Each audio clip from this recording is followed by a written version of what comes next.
Hello everyone, welcome to destine path. आज इस video में I am gonna take all the questions that I have received in the comment section. आज ये video specially उन comments पर रहेगी जो क्वेश्चन की फॉर्म में मुझे रिसीव हुए। जनरली मैं अपनी हर वीडियो के एंड में कुछ क्वेश्चंस को आंसर करती हूँ, लेकिन आज इस वीडियो में मैं जो रीसेंट मुझे टॉप 10 क्वेश्चंस रिसीव हुए थे without mentioning the name of the person, बिना पर्सन्स के नेम को मेंशन किए हुए हर एक क्वेश्चन को मैं आज आपको यहाँ पे आंसर करूँगी, जो कि कुछ क्वेश्चंस एंजल नंबर से भी कनेक्टेड हैं, हीलिंग से भी कनेक्टेड हैं, डीएम से भी कनेक्टेड हैं। सो ये वीडियो आप सबके लिए हेल्पफुल रहेगा। मे बी कुछ कॉमन क्वेश्चंस ऐसे आपके भी हों तो बहुत सारे आंसर्स आपको मिल जाएंगे। फिर भी अगर इनमें से कोई क्वेश्चन रह जाए आपका तो आप इस वीडियो के कमेंट सेक्शन में प्लीज़ मेंशन कर दीजिएगा। नेक्स्ट क्वेश्चन आंसर्स पे जो मैं वीडियो बनाऊंगी उनमें उन क्वेश्चंस को I will include, right. First question मैं ले रही हूँ एंजल नंबर 69 और 96 कि ये हमें क्यों दिखाई दे रहा है। 6 नंबर होता है विनस का, शुक्र का, लव का और आपके अंदर की फेमिनिन एनर्जी का। 9 नंबर होता है मार्स का, आपके एक्शन ओरिएंटेड होने का, आप कैसे डिसीजन मेकर हैं और आपके अंदर की मस्कुलिन एनर्जी का। तो 6 फेमिनिन एनर्जी को दिखाता है प्लस स्पिरिचुअलिटी को दिखाता है। 9 मस्कुलिन एनर्जी को दिखाता है प्लस आपके लॉजिकल माइंड और एक्शंस को दिखाता है। तो जब आपको 69 नंबर बहुत ज़्यादा दिखे तो इट मीन्स ये आपकी स्पिरिचुअल जर्नी की बिगनिंग है, आपका स्पिरिचुअल अवेकनिंग हो रहा है, या आपकी जो लाइफ है इस समय स्पिरिचुअलिटी की ओर जा रही है, जहां आपको आगे बढ़ते रहने का और अपने अंदर की फेमिनिन एंड मस्कुलिन एनर्जी को बैलेंस रखने का मैसेज आपको डिवाइन देते हैं। एंजेलिक नंबर है ये। सेकेंडली 69 आपको तब भी दिख सकता है जब आप बैलेंस हो रहे हैं, लेकिन बैलेंस होते होते कुछ ऐसे फेसेस आते हैं जहां आप ट्रिगर हो जाते हैं, जहां आप इमोशनल हो जाते हैं, फिर से डिसबैलेंस महसूस करते हैं, फिर से चेजिंग एनर्जी महसूस करते हैं, तो वहां फिर से आपको 69 नंबर दिखेगा। डिटेल वीडियो इस पे मेरा 69 और 96 पे है, राइट। आप एंजल नंबर प्लेलिस्ट में जाइए, ये सब एंजल नंबर्स मैंने वहाँ बहुत इलेबरेटली आपको एक्सप्लेन कर रखे हैं, राइट। 96 नंबर, जैसे 9 मैंने बताया मस्कुलिन नंबर है, मास नंबर है, 6 स्पिरिचुअलिटी का नंबर है, आपकी फेमिनिन एनर्जी का नंबर है। तो 96 जब भी आपको दिखाई देता है इट मीन्स आपको आपके लॉजिकल माइंड पे फोकस होने की ज़रूरत है। क्या आप सोच रहे हैं, क्या आप एक्शंस ले रहे हैं, आपको उन पे ध्यान देने की ज़रूरत है। अपने अंदर ठहराव लाने की ज़रूरत है, स्टेबिलिटी लाने की ज़रूरत है।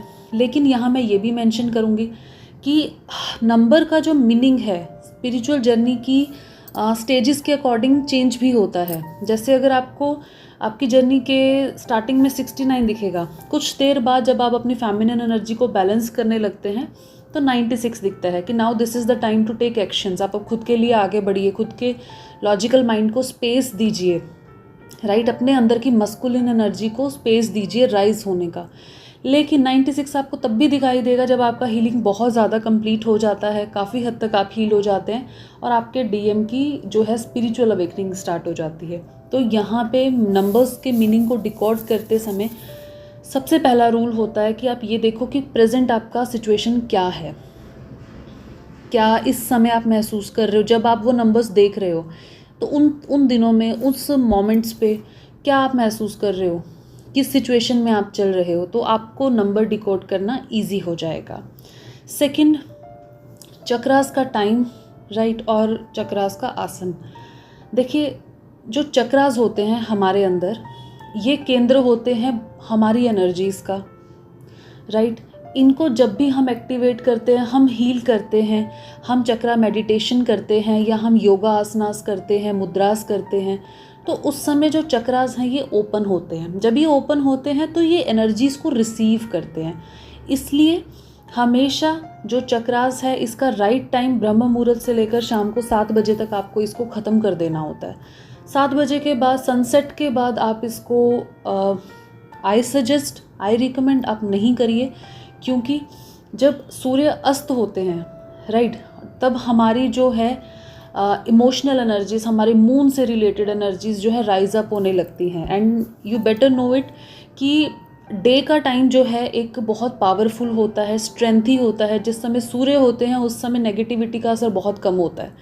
तो जब आप आफ्टर 7 इसको करते हैं और आपके चक्रास उस समय खुलते हैं तो बहुत चांसेस हैं ये इर्द गिर्द की एनर्जीज़ को भी रिसीव कर लें। तो इसलिए 7 बजे से पहले जो है आप अपने चक्रास को कंप्लीट कर लीजिए, राइट। क्योंकि जो मून का हम मेडिटेशन है वो रात को कर सकते हैं, क्लींजिंग रात को कर सकते हैं, और भी इनर वर्क की जो टेक्निक्स है वो आप रात को कर सकते हैं। लेकिन चक्रास आप सनसेट से पहले कंप्लीट करने की कोशिश कीजिए। सेकंड, फिर भी अगर आपको आपका फ्री एक विल है कि नहीं मुझे इसी समय करना है, तो ऐसा कुछ फोर्सफुल ये कोई रिकमेंडेशन नहीं है, ये जस्ट एक सजेशन है। सेकंड, आसना इसका कैसा हो, तो आप जो चक्रास है ना बिल्कुल ऐसे फ्लोर पे मत कीजिए, ज़मीन पर बैठ के मत कीजिए, आप उस पर कोई आसन ज़रूर रखिए, राइट। कोई ना कोई आसन बिछाइए, कुछ मैट बिछाइए, गद्दा बिछाइए, जैसे भी आपको ठीक लगता है। आप इसको सोफ़ा पे बैठ के भी कर सकते हैं। अगर आपका कोई फिज़िकल इशू है तो आप हल्का सा सपोर्ट भी पिलो का, कुशन का ले सकते हैं अगर आपको बैक में कोई इशू है। अदरवाइज सजेस्टेड यही होता है कि आसन पे बैठ के कीजिए और अपनी कमर को सीधे रखिए, ठीक है। एंड थर्ड क्वेश्चन चक्रास पे मैंने रिसीव किया कि चक्रास के बाद जो है सडन घबराहट और सिर घूम जाता है। तो ये मैंने आपको अपने चक्रा के पार्ट 1 और 2 दोनों वीडियोस में बताया है कि जब आप चक्रास करते हैं आपका एनर्जी बहुत फास्ट पेस पे ट्रांसफॉर्म होने लगता है। ये हाईली रिकमेंडेड है कि जब आप अपने चक्रास को कंप्लीट कर लें उसके बाद कम से कम 5 से 10 मिनट आप उसी जगह पर बैठे रहो। आप अपने अंदर की हलचल, जो आपके अंदर चेंजेस आ रहे हैं, जो आप अपने अंदर महसूस कर रहे हैं, अपने सोल से कनेक्ट करो, शांत होके बैठो। 10 मिनट 5 मिनट आप अपनी एनर्जीज़ को सेटल्ड होने का समय दो। एकदम से अगर आप हाईएस्ट वाइब्रेशन में हैं और आप इधर उधर चलने लगेंगे तो डेफिनेटली आपको एक हेड में या बॉडी में वो एक घबराहट आपको महसूस हो सकती है। सो 5 से 10 मिनट आप वहाँ एक बार शांति से बैठ जाइए। चाहे आप उस समय कोई प्रैक्टिस नहीं कर रहे हैं, खुद के साथ शांति से बैठ जाइए। अपने अंदर का जो सोल है, आपके अंदर के इमोशंस हैं, उनको ऑब्जर्व कीजिए। थर्ड क्वेश्चन मैंने रिसीव किया कि जनरली हम कहते हैं, हम ये समझते हैं, हम ये सोचते हैं कि हमें हीलिंग हमारे इनर वर्क पे फोकस करना है, हमारी हीलिंग हमारी बेहतरी के लिए होनी चाहिए। लेकिन हीलिंग अगर हम डीएम को फोकस करके करते हैं तो वो हीलिंग कंप्लीट होना बहुत क्रिटिकल हो जाता है। तो यहाँ पे कुछ कन्फ्यूजन्स मुझे दिखा कमेंट सेक्शन में किसी का कि ये चीज़ मैं समझ नहीं पा रही हूँ मैम कि हीलिंग फॉर डीएम क्या है या हीलिंग फॉर डिवाइन क्या है। तो इस पर मैं एक डिटेल वीडियो ऑलरेडी बना चुकी हूँ, बट फिर भी मैं इसको रिवाइज़ कर देती हूँ कि हीलिंग जब आप खुद के लिए करते हो, ठीक है, जब आप ये सोच के हीलिंग करते हो कि मैं मेरी इस सिचुएशन में इस लंबे समय से हूँ, मैं ट्विन जर्नी में हूँ या नहीं हूँ, मेरा पर्सन अच्छा बिहेव कर रहा है, बुरा बिहेव कर रहा है, साइलेंट सेपरेशन में है या ऑन एंड ऑफ जर्नी में है, बट मैं अपनी इस पेनफुल सिचुएशन में कितना समय रह सकती हूँ, इस डिपेंडेंसी सिचुएशन में, क्राइंग पर्जिंग की सिचुएशन में, लो मोटिवेशन स्टेटस में मैं कितनी देर रह सकती हूँ। मुझे अब हीलिंग करनी है, क्योंकि अगर मेरी कोई जर्नी है, मेरा कोई सोल पर्पस है और मेरा लाइफ ऑलरेडी इतना ऐसे टेस्ट ट्रिगर्स में निकल चुका है, एटलीस्ट जो अब मेरी नेक्स्ट बची लाइफ है उनको मैं कोई मीनिंग दूँ। मैं अपनी चॉइस बनाती हूँ कि मुझे अब हील होना है, मुझे इस पेनफुल सिचुएशन में, इस लो वाइब्रेशन सिचुएशन में नहीं रहना। अब मुझे ईश्वर के साथ कनेक्ट करना है, मुझे डिवाइन के साथ कनेक्ट करना है और मैं अपनी हीलिंग को कंप्लीट करूँगी। चाहे इसका रिज़ल्ट रीयूनियन की फॉर्म में हो तो भी अच्छा, नहीं हो तो भी हीलिंग सिर्फ रीयूनियन के लिए मैं नहीं कर रही हूँ, मैं हीलिंग कर रही हूँ मेरी ट्रांसफॉर्मेशन के लिए। जब आप ये सोच के ट्रांसफॉर्मेशन के लिए हीलिंग करते हैं, उसका इफ़ेक्ट आपके डीएम पे भी पड़ेगा। आप चाहे उसका ट्रांसफॉर्मेशन मैनिफेस्ट करो या नहीं करो, इसका इफ़ेक्ट आपकी थर्ड डायमेंशनल लाइफ पे भी मिलेगा। आपको अर्निंग अपॉर्चुनिटीज़ मिलती हैं, आप हैप्पीनेस महसूस करते हो, आप अपनी रिस्पॉन्सिबिलिटीज़ में अच्छे होने लगते हो, लोग आपके साथ बड़े तमीज़ से व्यवहार करने लगते हैं, आपका काम रिकॉग्नाइज होने लगता है, आप एक आइडेंटिटी की फॉर्म में उभरते हो, डिवाइन के साथ आपका स्ट्रॉन्ग कनेक्शन बनता है, धीरे धीरे आपके कार्मिक्स रिलीज़ होते हैं एंड आपकी हर चीज़ का इफ़ेक्ट आपके डीएम पर ऑटोमेटिकली पड़ता है without doing any special effort. लेकिन जब आप ये सोचो कि पिछले 2 साल से मैं इनर वर्क कर रही हूँ, मेरे पर्सन का कोई रिस्पॉन्स नहीं आया, इट मीन्स मैंने जितनी हीलिंग की ये मैंने टाइम अपना वेस्ट किया या मुझे इसका फ़ायदा नहीं मिला। क्योंकि आप अपने फ़ायदे को सिर्फ किससे जोड़ रहे हो, आप ये नहीं देख रहे हो कि आपकी कंडीशन सुधरी कि नहीं सुधरी, आप ये नहीं देख रहे हो कि आपका माइंड कितना स्ट्रांग हुआ, आपने ये नहीं देखा कि पहले आपकी 2 साल पहले स्थिति क्या थी, हीलिंग के बाद आपकी स्थिति क्या है, कितना आप ट्रांसफॉर्म हुए हो, क्या आपने अचीव किया है। आपने अपनी हीलिंग का रिजल्ट सिर्फ एक फॉर्म में देखा कि मेरा पर्सन मेरे पास, मुझे अभी तक उसने कांटेक्ट नहीं किया, तो इस हीलिंग का क्या फ़ायदा। ये डिफरेंस होता है जब आप हीलिंग अपने लिए करते हो या आप अपनी हीलिंग डीएम के लिए करते हो। एक एग्जांपल देती हूँ मैं इसका। कई बार ऐसा कोई पर्सन कनेक्ट करता है जो ये कहता है कि मुझे ये जर्नी छोड़नी है, एंड व्हेन आई आस्क कि क्यों छोड़नी है आपको ये जर्नी, तो आगे से रिस्पांस मिलता है कि मैं मैरिड हूँ, मेरा हस्बैंड या मेरा वाइफ जो भी है वो मेरे सोलमेट्स हैं, अब सब ठीक है, मेरा एंजाइटी भी अब ठीक हो गया है, एंड अब जो है मैं हीलिंग ऑलरेडी कर चुकी हूँ, लेकिन उस हीलिंग से मेरे पर्सन पे कोई इफ़ेक्ट पड़ा नहीं है। सो अभी जस्ट क्या है, मैं अपनी 3D लाइफ पे फोकस करना चाहती हूँ, या मैं उस पर्सन को अपनी हीलिंग से मैनिफेस्ट नहीं कर पाई हूँ, अब मैं जो है अपना फोकस अपने 3D पे करूँगी, मुझे ये जर्नी छोड़नी है। इट मीन्स डिवाइन का तो इसमें कोई जिक्र ही नहीं है। आपको अगर आपके घर में शांति है, आपको सोलमेट मिले, आपने हीलिंग की, या आपने कुछ लाइफ में अचीव किया, आपने कुछ अच्छा रिसीव किया, आपने कुछ भी पाया लाइफ में, उसको तो आपने हीलिंग के साथ कनेक्ट ही नहीं किया, तो वो तो डिवाइन ब्लेसिंग है ना, क्योंकि आप खुद पे काम कर रहे हो। तो ये तो सिंपल सी चीज़ हुई कि अगर हीलिंग का रिजल्ट टीएम का कॉल नहीं है तो इट मीन्स हीलिंग व्यर्थ है, जबकि हीलिंग का और कोई आउटकम आपने देखा ही नहीं। तो ये डिफरेंस होता है कि हीलिंग फॉर डीएम या हीलिंग फॉर डिवाइन। डिवाइन से हमारा मतलब होता है, डिवाइन क्या है, हमारे अंदर जो सोल है उसको क्या तड़प होती है, सोल हमारा क्या चाहता है, पीस चाहता है, यूनिवर्स के साथ कनेक्शन चाहता है, डिवाइन के साथ कनेक्शन चाहता है। हमने अपने सोल का डिज़ायर या हम अपने सोल की नीड को तो समझा ही नहीं, हमने क्या समझा, अपनी 3D लाइफ की नीड को, 3D लाइफ के एल्यूजन्स को। सो ये एक डिफरेंस होता है जब लोग डीएम के लिए काम करते हैं या जो लोग अपनी ट्रांसफॉर्मेशन के लिए काम करते हैं। And I have witness number of persons, number of DFs जिन्होंने लास्ट मेरे साथ 2 या 2.5 साल से वो कनेक्टेड हैं, जिन्होंने अपनी खुद की लाइफ के लिए काम किया है, खुद की एनर्जीज़ के लिए काम किया है, उन्होंने अपना सोल मर्ज भी रिसीव किया है, 3D कम्युनिकेशन भी रिसीव किया है विदाउट एक्सपेक्ट वो सिर्फ इतना कर रहे थे कि और हम क्या हील कर सकते हैं, और हमारे अंदर क्या खूबसूरत हो सकता है, या मैंने डिवाइन के साथ ये मेरा मर्ज हो चुका, मुझे अब यूनिवर्स बहुत ज़्यादा महसूस होते हैं और मैं ज़्यादा क्या करूँ। मीन्स कि अब वो हायर वाइब्रेशन में हैं कि अब वो अपने सोल सेटिस्फेक्शन पर काम करते हैं, अपने सोल पर्पस की तरफ काम करते हैं। तो यहाँ आपको समझने की ज़रूरत है कि आपकी एनर्जीज इस समय क्या कहती हैं। नेक्स्ट क्वेश्चन है कि मैं अपने डीएम को चेस कर रही हूँ, मुझे कैसे पता चलेगा। मैं कॉल नहीं कर रही हूँ, मैं मैसेज नहीं कर रही हूँ, राइट, मैं सिर्फ उसको एक ब्लॉक है वो, या कभी कभी मुझे ब्लॉक कर देता है, कभी मैं उसको ब्लॉक कर देती हूँ, तो क्या ये भी एक तरह की चेजिंग है। तो चेजिंग का मतलब फ़ोन करना, मैसेज करना या उसके घर के इर्द गिर्द चक्कर लगाना नहीं होता, ये भी चेजिंग है।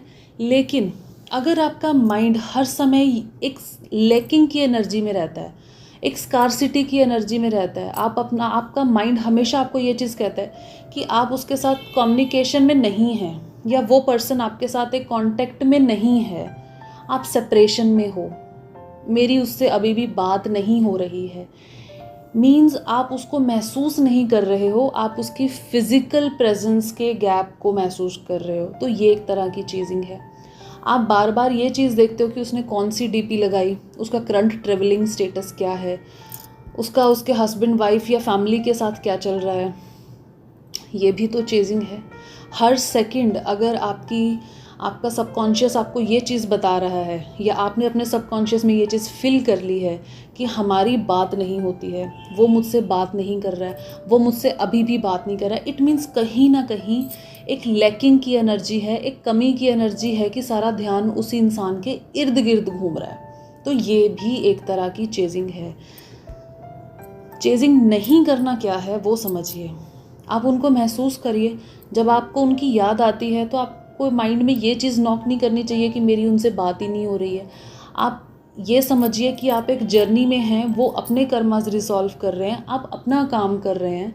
जब कम्युनिकेशन, जब डिवाइन का मर्जी होगा, डिवाइन इंटरवेंशन होगा, आपका कम्युनिकेशन भी होगा, तब तक आप अपना काम कीजिए। लेकिन वो पर्सन मैं ही हूँ, सो लैकिंग की एनर्जी तो हो ही नहीं सकती। बात होना ना होना इसमें कहीं पे मैटर नहीं करेगा, लेकिन ये आप तब समझ पाओगे जब आप बहुत हद तक हील हो जाओगे। स्टार्टिंग में तो आपको लगेगा कि बात नहीं होना लैकिंग की एनर्जी है और ये बहुत बड़ी बात है, राइट। जब तक आप हीलिंग नहीं आगे अच्छे से होगी आपकी, आपको ये महसूस होगा। तो हीलिंग के थ्रू ही आप इस एनर्जी से बाहर आ सकते हैं। अब एक क्वेश्चन रिसीव हुआ कि नेक्स्ट थर्ड पार्टी से डीएम का कर्मा कंप्लीट हो गया है, मुझे कैसे पता चलेगा? तो सबसे पहले तो मैं यहाँ पे ये कहूँगी कि आपको क्यों पता करना है। आप अपने फोकस पे रहिए। जब आपकी लाइफ से कार्मिक चले जाएंगे ना, तब एक्सपेक्ट करना कि उस पर्सन की लाइफ से भी कार्मिक चले जाएंगे। अगर आप अभी भी कार्मिक साइकिल्स में हो, सो अभी तो आपका फेमिनिन एनर्जी नहीं राइज हो रहा, आप अपने अंदर के मस्कुलिन एनर्जी को फ्री नहीं कर रहे हो, सो सामने वाले से अभी आप ये एक्सपेक्ट नहीं कर सकते हो। फिर भी अगर उनका कार्मिक कनेक्शन ब्रेक डाउन हो रहा है, आपको वो एनर्जी अपने आप रिसीव होगी, अपने आप आपके अंदर वो चीज़ महसूस होगी कि मेरा पर्सन अब मेरे साथ ही कनेक्ट कर रहा है, मेरा पर्सन इस पर मेरे को पहचान रहा है, वो मेरे बारे में कुछ सोच रहा है, वो मुझे सही समझ रहा है, उसके अंदर अब डाउट्स नहीं है। आपको खुद ये चीज़ महसूस होगी। आपको नंबर्स में साइन एंड सिम्टम्स दिख सकते हैं, आपके ड्रीम्स में वो चीज़ आपको इंडिकेट कर सकते हैं। एंड जब आपके एक, मैं यही मोस्ट इम्पॉर्टेंट पॉइंट है, ये सबके लिए बहुत हेल्पफुल होगा, जब उस पर्सन की कार्मिक साइकिल ट्रिगर होगी ना, एंड अप वाला ट्रिगर होगा, कुछ भयंकर होगा उन कार्मिक और आपके डीएम के बीच में, तो आपको उसके डीएम की नेम की सिंक्रोनिसिटी, आपको उसके पर्सन का सपने में दिखना, उसका बार बार आपको नॉक आपके माइंड में बार बार होगा। आपका सबकॉन्शियस आपको, आपका अंदर वाला इंटेंशन, आपका सोल आपको गाइड करेगा, आप उस एनर्जी को महसूस कर पाएंगे। ठीक है। नेक्स्ट मुझे क्वेश्चन रिसीव हुआ कि डीएम अगर बहुत स्केरी सिचुएशन में मुझे सपने में दिखे, मतलब एक डराने वाली फॉर्म में दिखे, तो उसका क्या मतलब है?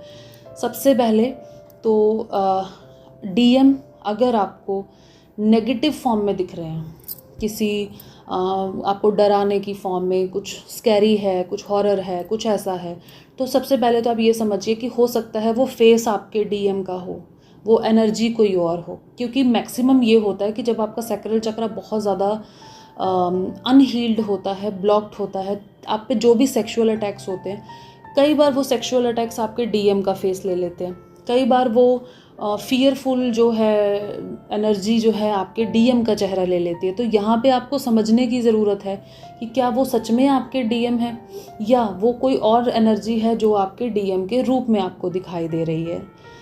अगर फिर भी आपके साथ ऐसा बार बार हो रहा है, तो यहाँ मैं आपको एक छोटा सा टिप दूंगी कि आप अपना ऑरा लॉक करके सोइए और अपने डीएम को प्रोटेक्शन दीजिए, और कहीं ना कहीं आप अपनी थॉट्स को यहाँ एनालाइज कीजिए, आप अपने सैक्रल चक्र पे यहाँ पे काम कीजिए, क्योंकि ये सारी नेगेटिव एनर्जीज़ हैं जो कि आपको किसी ना किसी रूप में आके दबाएंगी। क्योंकि जनरली ये भी होता है कि जब किसी नेगेटिव सोल ने आपके साथ फिजिकल कांटेक्ट करना हो इन ड्रीम, वो आपके डीएम के स्वरूप में आ सकते हैं।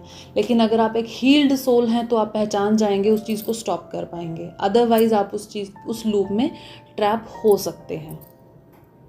नेक्स्ट है 1111। ये बहुत कॉमन नंबर है।